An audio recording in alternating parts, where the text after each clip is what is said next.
Les showrunners des Anneaux de Pouvoir ont concrètement nié une théorie concernant le personnage du sorcier ténébreux, ce qui est un soulagement total après la révélation de Gandalf dans la saison 2. Bien le bonsoir, mesdames et messieurs.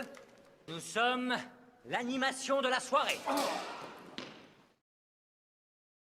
Après 2 saisons de mise en place de son personnage, la fin de la saison 2 a finalement révélé la véritable identité de l'étranger, même si les fans avaient déjà spéculé que c'était lui depuis la saison 1. La décision d'obscurcir le nom de celui-ci pendant si longtemps a été acceptée, même si la réponse était d'une évidence frustrante, surtout après avoir extrait des citations directes de Gandalf du Seigneur des Anneaux, puis bon, le personnage est bankable. Dans cet esprit, l'introduction d'un autre Istar sans nom dans les Anneaux de Pouvoir a créé davantage de confusion et une certaine frustration face à la redondance. Les Istar étaient connus pour être arrivés sur la Terre du Milieu au cours du Troisième Âge, tandis que les Anneaux de Pouvoir se déroulent au Second Âge. La caractérisation du sorcier ténébreux ne peut donc pas être confirmée par le texte de Tolkien. Cependant, étant donné la ressemblance du personnage et le fait qu'il est maléfique, beaucoup ont émis l'hypothèse que le sorcier ténébreux était Saruman, ce qui a été réfuté par les showrunners dans une séance de questions-réponses sur Reddit. La question était la suivante. Maintenant que nous savons qu'il s'agit de Gandalf et d'un sorcier noir au lieu des deux bleus, cela exclut-il la possibilité qu'un bleu soit dans la série? De plus, pouvez-vous définitivement exclure que Saruman soit le sorcier ténébreux? L'un des showrunners a répondu « Je pense qu'il est difficile de dire que tout est à 100%, mais nous n'avons ni l'intention, ni l'idée qu'il soit Saruman. Nous ne le considérons pas comme Saruman. Nous savons qu'il est question de 5 magiciens dans le Seigneur des Anneaux. L'un d'eux est Saruman, l'un d'eux est Gandalf, et l'un d'eux est Radagast. Et puis, il y en a 2 autres. Nous espérons qu'il sera l'un de ces 2 autres. » L'autre showrunner a rétorqué « Ce que je dirais, c'est que je pense qu'il serait logiquement difficile de voir comment il pourrait être Saruman. Ce serait une sorte de « trompe-moi une fois, honte à toi, trompe-moi 2 fois, honte à moi » pour Gandalf. Si le sorcier noir devrait être Saruman, alors il serait un sorcier maléfique avec lequel Gandalf interagissait et combattait au Deuxième Âge. Et puis, il devrait redevenir bon et regagner la confiance de Gandalf pour ensuite redevenir mauvais et le trahir. Cela mettrait simplement à rude épreuve la crédulité. Ce que je voudrais ajouter à cela, c'est que, vous savez, encore une fois, nous ne jouons pas en quelque sorte vite et librement ou nous n'essayons pas d'être rusés. Les personnages se révèlent à vous au fur et à mesure que vous avancez dans leur histoire et, je sais, l'étranger révélait de plus en plus qui il était. Il est tout simplement très difficile d'imaginer que le sorcier ténébreux soit Saruman. Je pense que, même si nous voulons être ouverts en tant que créateurs à tous les recoins du légendaire, je ne pense pas que cela va arriver. Après que la saison 1 ait laissé le public deviner avec non pas un, mais 2 personnages avec une identité trouble comme Sauron et Gandalf, faire du sorcier ténébreux Saruman aurait été de mauvais goût. La série a déjà reçu des critiques de la part d'une partie des amateurs de Tolkien pour s'être détournée du matériel source et avoir tenté de plaire aux fans des films du Seigneur des Anneaux en intégrant des éléments comme les pieds velus et bien évidemment Gandalf. Ces éléments, qui ne sont pas nécessairement liés aux événements du Deuxième Âge dans les livres, peuvent sembler plutôt incongrus. Cela ne veut pas dire que la série n'a pas de place pour les pieds velus ou Gandalf, mais incorporer continuellement des éléments du Seigneur des Anneaux pour gagner la faveur des fans deviendrait de plus en plus flagrant. Faire venir Saruman dans un but autre que celui d'avoir un autre personnage de la trilogie serait un frein, et c'est soulageant qu'ils emmènent le personnage dans une direction complètement différente. Les plus grands succès de la série résident dans les éléments narratifs qui ne semblent pas avoir pu figurer dans la trilogie cinématographique de Peter Jackson, qui a établi une identité originale pour la série. Par exemple, le conflit entre les elfes et les orques dans la saison 2, ainsi que la dynamique entre Celebrimbor et Anatar ont un ton totalement différent de celui des films du Seigneur des Anneaux. Ce sont les aspects de la série qui semblent plus à de la haute fantasy, embrassant le monde plus magique du Deuxième Âge. La même chose peut être dite pour l'intrigue de Numénor, qui va dans une direction passionnante. Faire du sorcier ténébreux un personnage inexploré peut continuer à revigorer la série avec une nouvelle vie passionnante.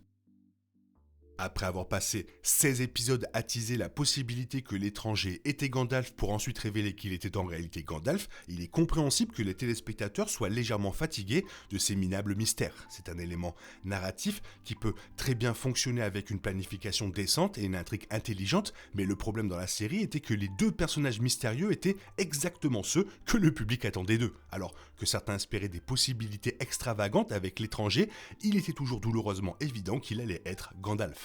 Faire ensuite exactement la même chose avec le sorcier ténébreux serait vraiment ridicule. Ils ont fait appel à Ciaran Hinds, un acteur extrêmement talentueux, et l'ont habillé d'un costume et d'une apparence qui ressemblent étrangement à Saruman de Christopher Lee. Faire ensuite de lui Saruman après plusieurs saisons d'obscurité serait extraordinairement redondant et digne d'une série B. La décision de clarifier cela maintenant, plutôt que de laisser cette possibilité persister, a été un choix judicieux de la part des showrunners pour éviter les critiques spéculatives sur ce mystère à l'avenir.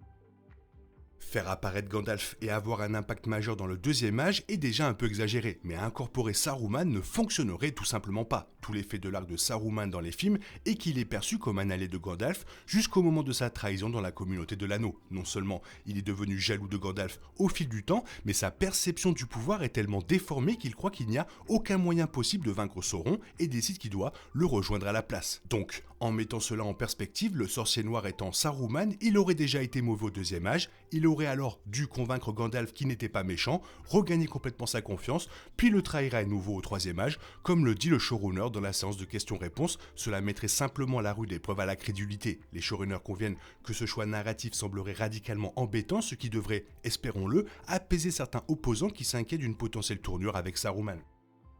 Sur les 5 Istari, 3 jouent des rôles importants dans Le Hobbit et Le Seigneur des Anneaux, Gandalf, Radagast et Saruman. Les 2 Istars restants sont connus par beaucoup sous le nom de mages bleus, Alatar et Palando. Pen et Mackay laissent entendre que le sorcier ténébreux sera l'un de ces personnages. Bien qu'on ne sache pas grand chose sur l'un ou l'autre pour déterminer concrètement qui il sera, cela fait partie de ce qui rend la série si excitante, car il n'y a pas vraiment beaucoup d'informations sur ces personnages.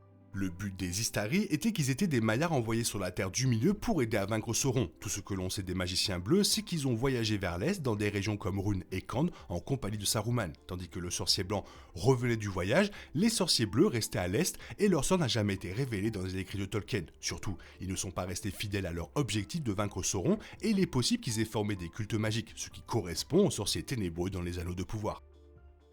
Et si le sorcier noir était finalement Radagast? Alors la série propose une histoire d'origine pour l'amitié de Gandalf et de Radagast. Cela aurait du sens dans le contexte de la série et lui donnerait une tournure véritablement surprenante. Pendant ce temps, les mages bleus sont un choix bien sûr évident pour le chef de la secte orientale. Cependant, une apparition surprise de Radagast pourrait ravir les téléspectateurs et nouer une amitié encore plus délicieuse. Si c'est Radagast avec qui Gandalf interagit dans la série, alors les téléspectateurs pourront voir leur relation se développer depuis le début. Cela pourrait créer toutes sortes d'easter eggs pour le livre et les films du Hobbit, ainsi que pour l'histoire plus large de Tolkien. L'amitié historique de Radagast et Gandalf n'est pas détaillée dans les films du Seigneur des Anneaux, ni trop expliquée dans les livres. L'introduction de Radagast donnera à la série un personnage populaire dont la dynamique avec Gandalf dans le second âge est inexplorée, permettant une invention créative de la part de la série. Et étant donné que les Anneaux de pouvoir élargit déjà la caractérisation des personnages du Seigneur des Anneaux comme Sauron et Gandalf, il ne serait pas surprenant de la voir faire de même pour Radagast, bien que l'idée des mages bleus soit meilleure, mais on ne sait jamais. Et du coup tout ça, ça répond à pas mal de questions, sauf à une, il est où Saruman? Eh oui, et toi qu'est-ce que tu en penses? Fais-moi part de ton avis dans la zone commentaire, sinon il est temps pour toi de reprendre le cours normal de ta vie. On se retrouve bientôt pour une nouvelle vidéo, bisous bisous, bye bye. Il est impossible de compter sur les autres de nos jours, on est obligé de tout faire soi-même. Je me trompe? Rien de grave, j'avais tout prévu. Où va le monde, je vous le demande.